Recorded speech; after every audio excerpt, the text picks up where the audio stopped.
Hi there, and welcome to Leadershipisation, all things leadership. My name is Beth Bergen, and I am a global leadership and communication coach.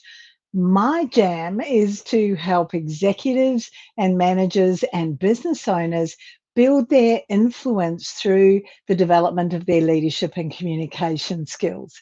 And so that what they can do is lead a cohesive team. What they can do is drive the results. And ultimately, they'll also be able to increase their visibility, probably in their own organization, definitely in their own organization, I should say, and potentially in their industry. And I am here live most Tuesdays at 1 p.m. Australian Eastern Standard Time, which is 2 p.m. Australian Eastern Daylight Time, Sydney or Melbourne. Now, I'm wondering, have you ever noticed that lately busy has really become a badge of honor? Have you noticed that more and more exhaustion is kind of accepted because, yeah, that's just some evidence that you've been working really hard? And maybe you're someone who's begun to experience that this feeling of overwhelm is actually the norm. Well, I'm here to tell you that chaotic leaders create chaotic teams. So, what I want us to look at today is how we can unlearn some of those patterns and how you can become a much more grounded and effective leader through that kind of leadership. I want you to be looking to lead with real capacity instead of looking to lead with chaos. Because what I know is that if you can do this, things will absolutely change for you. So I've got 7 topic areas that we're going to have a look at today. And the first one is this: there's a real cult around being busy. Busy becomes like a status symbol in all areas of your life. What have you been doing? Oh, I've been really busy. And so, what can happen is we can actually fall into that pattern, that habit, that need to have the status symbol where we're so busy being that we're not necessarily being productive because we're busy being. We're just doing stuff. And what you need to be asking yourself is, in all this busyness, are the outcomes that I'm looking for actually being achieved? And if you are leading in chaos, then what happens is that no one can actually be very sure about what is expected. But when they look at you, they see that you're being really busy. So, as we'll discover as we go through today, they'll just be really busy too, which does not necessarily mean that they're being productive. The second point for us to be aware of is that chaotic leadership has a cost. What happens is that you and your leadership, you become reactive. You suffer from emotional exhaustion. The team begins to get overwhelmed because they can see that you're overwhelmed and you're shifting your focus all the time over here, over there, over here. And what happens is that that becomes really paralyzing because you can't make a decision in your chaos, or you keep taking everyone off in those other directions. Now, when that kind of thing is happening, trust goes down. When this is what is happening and you're leading in chaos, clarity goes down. When you're leading in chaos, performance goes down because without clarity, you don't have accountability. As I said before, and this is the third point, activity doesn't always equate to the impact that you're actually making. When you are busy being busy, you might be feeling as though you're doing a whole lot. But the question I have for you is, are you actually making a difference? Is your team actually making a difference? What you need to be doing is focusing on work that moves the outcomes. Because activity, if you look at your team and they all seem to be busy doing things, activity equals effort and busyness. So there is some activity going on. If they're doing things, if they're outputting, that's awesome. That's what they're doing. However, the thing that you need to be measuring on is not activity, not outputs, but the outcomes. So you want them busy achieving the outcomes, because this is when they're effective and this is when you can hold them accountable. However, if you're over there busy being busy and there's chaos, that makes it really difficult for your people to have that clarity that's so important for them to achieve the outcomes. Yeah. The fourth point is this: boundaries are an essential leadership tool for you. They're really, really important. Why? Well, firstly, they protect your energy. They give you the ability to make decisions. Boundaries will protect your creativity.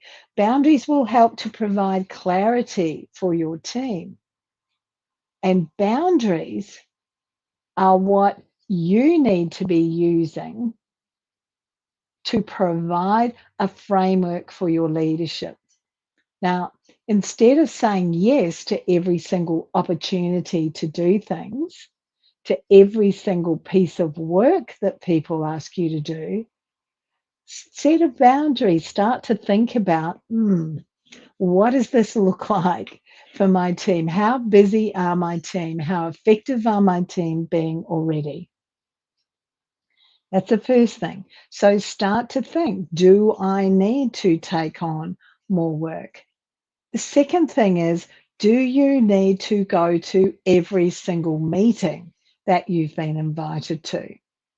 And do those meetings need to be as long as those meetings are in your calendar? Potentially not. So start setting boundaries around that. I'll go to meetings where I can be really effective. And the third thing is, make sure that what you're prepared to do is to ask for help. To ask for help, or to ask questions that provide you with the kind of clarity that you're going to need to be able to lead confidently. You're going to need those answers in order to be able to be confident. The fifth point is about embracing the power of thinking time. Now, this is one of those leadership intelligence tools that can be so easily overlooked by us. I know that you're going to be busy doing daily activities and tasks. I know that you're going to be busy as a leader, managing your team, managing your peers, and managing up. But what's really important is that you're deliberate about setting thinking time into your calendar. You need it. You need thinking time about operational issues. You need thinking time about strategic issues. You need thinking time about what's going on right now in front of you, but also about what's going to be happening into the future. It's really important. It's thinking, not just doing. Now, this is on top of the time that I recommend that you have for actually doing things, the tasks that you're responsible for. So they need to be scheduled into your diary as well. And what I love about this thinking time is that it actually creates space for creativity. This is when your great ideas come because you're thinking about things, and it helps you to develop a strategy for whatever is going on so that you can develop your leadership intelligence, develop your leadership tools, and develop your confidence as a leader. Now, all of those things obviously are really important. So, let's have a look at some solutions. I've got 3 solutions that you can do right now. The first one is this. These are 3 immediate things which are quite small, but also really powerful. Before we do that, I'm taking a sip of my water. The first one is this. It's what I call the 10% rule. What can you do? What can you do today to reduce your commitments for today by 10%? Now, if what you're thinking is, oh, I don't know about that, then sit today and have a look at tomorrow, and then have a look at the day after that. Because what we want you to do is to be able to deliberately, really deliberately reduce or remove 10% of your commitments. It's a big ask, I know. But what you will find is that if you can do that for a number of weeks quite deliberately, those things will be gone from your calendar. They'll be gone from your commitments. There'll be some standard things. And then on an ongoing basis, look and think, what can I take out of my calendar right now? That's the first one. The second one is this. I want you to think about, wait a second, a minimum of 1 daily reset. Now, this is 3 minutes, just 3 minutes where you can pause so that you can regulate yourself. And a really good thing to do in this time is what's called box breathing. And box breathing will just help to lower your blood pressure, just to get you back balanced again. And if you're feeling stressed or frustrated, it will really bring that down for you. So this would be box breathing is breathe in for 4, hold for 4, breathe out for 4, hold for 4. And if you do that over and over just for 3 minutes, you'll find it makes a huge difference to your emotional regulation. Okay. The third one, excuse me again, is checking, is this mine?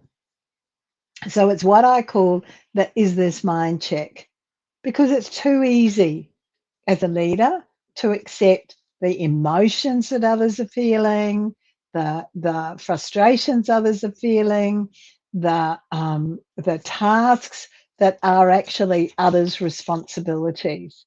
So what I want you to do with this is just check to see, what am I actually carrying here, and is it mine? If it's not mine, where can I possibly offload it? And what I find this does is it creates a pretty instant space for you, and it reduces that overwhelm.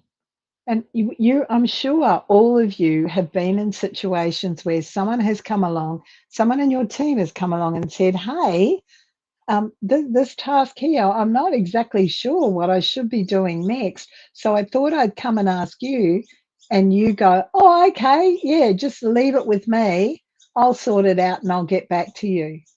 Now, what you're doing is you're taking on their task. And ultimately, and we've talked about this a lot in leadershipization, what you're doing is disempowering your team member by doing everything for them, doing their thinking for them. So there are some strategies around how to deal with that. So those 3 things I think will work really well for you. And as I said, they're things that you can implement right now. The 7th topic area is just a reminder of this. Your emotions, your energy, actually reflects your team. Your emotions and your energy reflect your team. Your pace sets the emotional tone. And when you're calm, you build trust.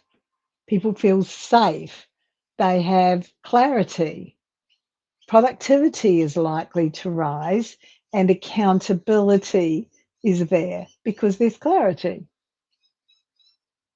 The thing that lots of us need to learn is that we can actually speed up calmly, because speeding or building on something, building on our skill set, comes because we've got the foundations right. So as a leader who's calm and confident, that makes it a whole lot easier for you to speed up calmly, to respond to periods of high demand. Much easier. So, some reflection questions for you to think about. And these kind of feed into the three tips that I gave you for things that you can do right now to calm that chaos. The first one is this: what tasks or habits drain you the most but matter the least? What tasks or habits drain you the most but matter the least? Now, what I'm talking about here is that 10%. Are there some 10%? Do they fit in that 10% of commitments that maybe you can get rid of? Is there a way that they can be delegated to somebody else? Or can you plan your days so that you're able to really plug into your greatest period of energy when you're doing them? So that's the first one. The second reflection question is this: what small pause or reset can you build into each day for the rest of this week? Like today's Tuesday. You might be watching a replay of this, but have a think for the next 3 or 4 days: what small pause or reset can I build into every single day? Because what we know is that that centers you and it refocuses you, because you're not sitting in this really big overwhelm. And then the final question for you to think about is: how does your pace how does your pace influence the pace of your team? So if you're slow and stuck and paralyzed, probably your team's feeling exactly the same way. And hopefully, as a result of today and hearing what I've had to say, you're now thinking, oh, okay, maybe what I need to do here is be more aware of the impact that my pace has on my team. So, what we see here as a summary, what we've looked at today, is that busy is a warning sign. It's a warning sign, not a benchmark. It's not something to aspire to. It's not something to aspire to. Boundaries and micro resets absolutely change everything. And calm leadership is a real gift that you can give your team. Small shifts, they'll change everything. Those boundaries and those micro resets that we talked about. But that calmness is the most important thing of all. So thank you so much for joining us today. If you've got any questions or comments, pop them on the platform that you're watching this on. If you're watching replay, hashtag replay would be fantastic. Thank you. Now, as I've said to you, we've talked about it a little bit today. Leadership intelligence is a combination of all of the leadership tools that you need. And for me, and for many others, it begins and is woven through and held together with communication skills.